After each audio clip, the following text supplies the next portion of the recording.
In conversation with Gen VN Sharma, Indian Army's 14th Chief of Army Staff, shortly going to be 95 and truly going strong.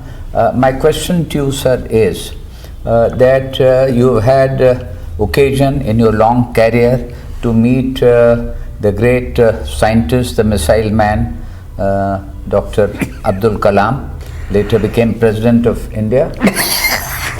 Sir, when did you meet him and how was what was your impression of him?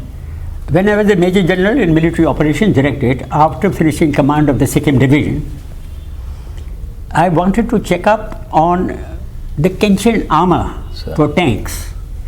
Armor plating which would resist penetration by enemy hostile firing. The standard in the world was the Leopard tank of Germany. So I visited Hyderabad, the materials laboratory, which was under the charge of Abdul Kalam. So he took me to his office and said, we made this Kenshin armor and it's better than what the Germans have got. He showed me high velocity film of the tests that had been done of the Kenshin armor vis-a-vis the penetration of high projectiles from enemy tanks and compared to the German armor, and tried to show to me that it is superior. After having a cup of coffee with him, he said, now General, that I've convinced you, I want to show you my little baby. Okay. I said, all right. Took me behind the material laboratory, which is dealing with metals, where he had a rocket. Yes. And he said, this is a rocket engine and I'm going to fire this rocket. Okay. So on his own he was working on that. He was on working, missiles. Yes. Later on he became greatly in touch with many other scientists like, you know. So that was your interaction. So his pet baby was rocketry. Okay. And he wanted to be the missile man. Yes. As you know, he did a lot of work for us as the head of the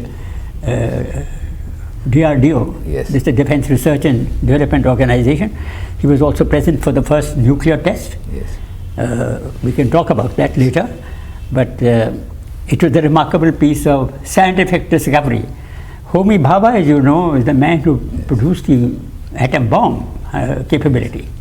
And Vikram Sarabhai was the man who developed rocketry to the extent that we have now. But this was the start. And how did you find him as a man, his human qualities? He was a very humble man. I must tell you something else. When he became President of India, in those days I had just retired, and I had a personal security officer of the police who used to be here in case there was some terrorist attack against me, though I didn't expect any such thing. And then he, after having done a year with me, was posted to the Rashtrapati Bhavan. Okay.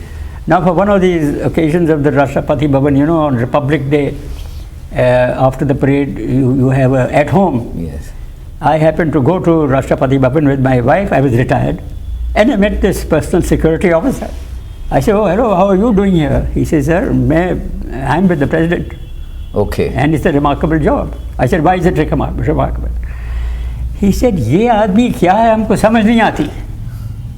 इसके कमरे में सितार भी है, वीणा भी है, उसको बजाता रहता है, ठीक है, और इसके पास सब किताबें पढ़ी हैं, कुरान पढ़ता है, गीता पढ़ता है, ये गुरु ग्रंथ साहब पढ़ता है, बाइबल पढ़ता है.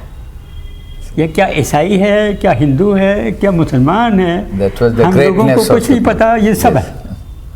और ये पहला प्रेसिडेंट है जो बाहर आके हर लोगों के साथ पर्सनल मुलाकात करता है, चाहे हम PSO हो या गार्डनर हो या कोई साइज हो घुड़सवार का, उनके साथ अच्छी तरह से एक ही लेवल पे बात. That was the greatness of the man.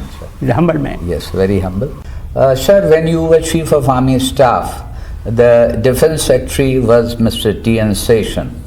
And the nation later saw when he was the Election Commissioner and that he was a very, very tough person and who could sort of keep the politicians on a tight leash. But how was your interaction with him when he was the Defense Secretary? He was the second Defense Secretary with me. I had 4 of them. by the time I had done 2 years as the army chief. He was known as Seshan because he had been on the staff of the Prime Minister Rajiv Gandhi, and we said that he's an Seshan, Prime Minister ka kutta. Okay. So he used to send missives down to the 3 chiefs, giving us all sorts of orders, which we refused to obey. Okay. And we called him Rajiv Gandhi ka kutta. This was the initial stage. After some time, because he was trying to bullshit and we were not accepting, the 3 chiefs are together is very difficult for the defense secretary to get anything through. K.C. Pant was the defense minister who used to settle everything in due course. So I invited him and his wife to my house, and I told my wife that we've got to find out what makes this man tick. Yes.